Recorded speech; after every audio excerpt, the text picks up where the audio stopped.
1979 clearly कहता है Indian parliament का मतलब है राष्ट्रपति, काउंसिल ऑफ स्टेट्स राज्यसभा और लोकसभा। राष्ट्रपति को दरकिनार करके ये मोदी शो जो हो रहा है ये भी देश देख रहा है।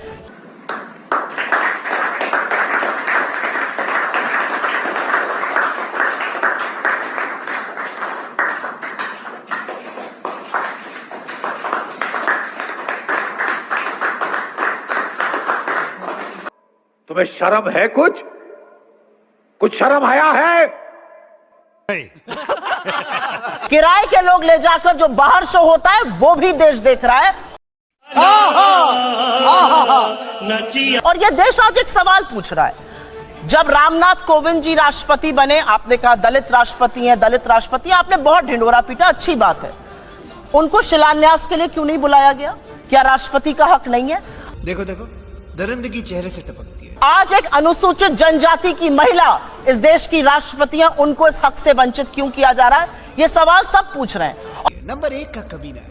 और आज इतिहास बन रहा है। और मैं अपनी बात यही कहकर खत्म करती हूं कि इतिहास मोदी जी को लगता है इमारतों से बनता है।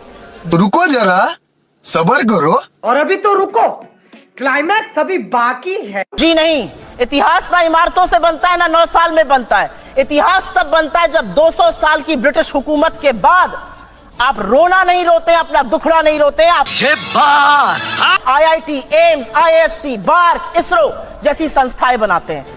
और इतिहास तब बनता है जब आप जय जवान जय किसान का संकल्प लेते हैं। और इतिहास तब बनता है जब विश्व की आंख में आंख डाल के पाकिस्तान के 2 टुकड़े करते हैं और विश्व का भूगोल बदल देते हैं। और इतिहास तब बनता है जब 19वीं सदी के भारत में आप 21वीं सदी की IT और टेलीकॉम रेवोल्यूशन की नींव रखते हैं। और इतिहास तब बनता है जब 1991 में आप अपनी इकोनॉमी को खोलते हैं और ग्लोबलाइजेशन का एक अहम हिस्सा बनते हैं। इतिहास तब बनता है जब 2004 से 14 के बीच आप 27 करोड़ लोगों को गरीबी की सीमा रेखा के ऊपर खींचते हैं। मनरेगा, खाद्य सुरक्षा अधिनियम, राइट टू एजुकेशन, आंखें देखो, नीयत में खोट साफ नजर आता है, हवस से भरी हुई। राइट टू इंफॉर्मेशन जैसे कानून लाते हैं। एक ऐसा अधिनियम बताएं जो लाए। इन्होंने 23 करोड़ लोगों को इस देश में गरीबी की सीमा के नीचे ढकेलने का काम किया है। ये इनके 9 साल का फलसफा है। 2014 में 76 देशों में से भारत की रैंक 55 थी और यह बांग्लादेश और पाकिस्तान से ऊपर था।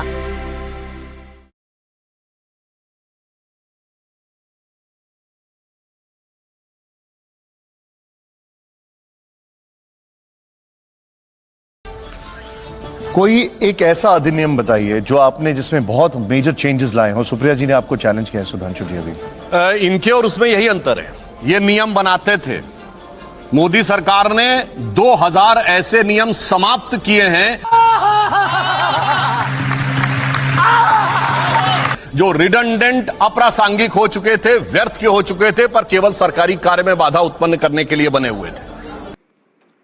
अच्छा, मैं उदाहरण बताना चाहता हूं। अमित शाह जी ने मुझे स्वयं बताया था कि जब वो गृह मंत्री बने गुजरात के, तो जानते क्या था? 1965 की लड़ाई के समय गुब्बारे पाकिस्तान की तरफ से आते थे, वो कुछ पेपर डाल देते थे भारत की तरफ, तो हर हफ्ते पुलिस की रिपोर्ट आती थी कि इस साल कोई गुब्बारा नहीं आया। ये भाषण देने का एक तरीका है, एक जुमला है। मैं नहीं मानता। अरे हाँ भाई हाँ। खत्म, bye bye, tata, goodbye, गया।